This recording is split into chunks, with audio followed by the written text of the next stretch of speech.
কোনো ঘটনা যাতে না ঘটে তেমন দৃষ্টান্তমূলক শাস্তির ব্যবস্থা করা হোক বাংলাদেশে, এবং সেটা প্রকাশ্য হলেই ভালো।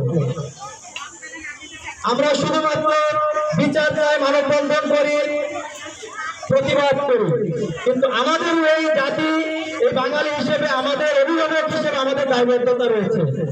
শুধু বলে সরকার করুক, সরকার করুক না, আমরা প্রত্যেকটা মানুষই সরকারের অংশ। সরকার, আমরা প্রত্যেকটা ভাব থেকে যদি প্রতিবাদ করে তুলতে পারতাম, সচেতন হতে পারতাম, এই জায়গাগুলো খুঁজে খুঁজে বের করতে পারতাম, সংশোধন করার জায়গাগুলো খুঁজে বের করতাম, ভেবে জাগ্রত করতাম, তাহলে হয়তো বা আজ এই অনাকাঙ্ক্ষিত ঘটনাগুলো ঘটতো না।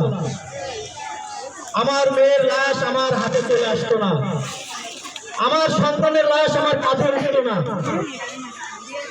আমরা এখন এমন একটা অবস্থায় চলে এসেছি, শুধু আমার আমার আমার শব্দ নিয়ে ব্যস্ত হয়ে পড়েছি। আমাদের যেদিন থেকে ভাববো সেদিন থেকে আমরা নিরাপদ হয়ে যাব। আমরা আজ দাঁড়িয়েছি হার্ভার্ড বিশ্ববিদ্যালয়ের ক্যাম্পাসের পক্ষ থেকে, শুধু কোন প্রাণী পৃথিবী থেকে যা আমরা চাই না। আজ আমার ভালো লাগছে, অনেক মা দাঁড়িয়ে গিয়েছে।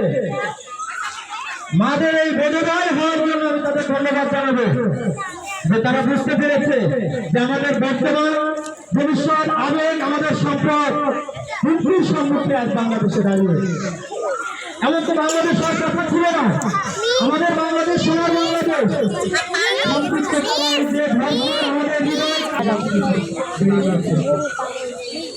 আমাদের অনেকগুলো কার্যক্রম এখন হাতে নেওয়া যাচ্ছে, যেমন সচেতনতা প্রচুর পরিমাণে করা দরকার আছে।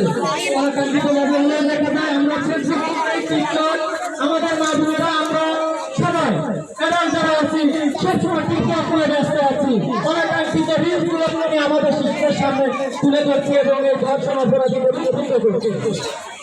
তবে ভালো ভালো রিলস তৈরি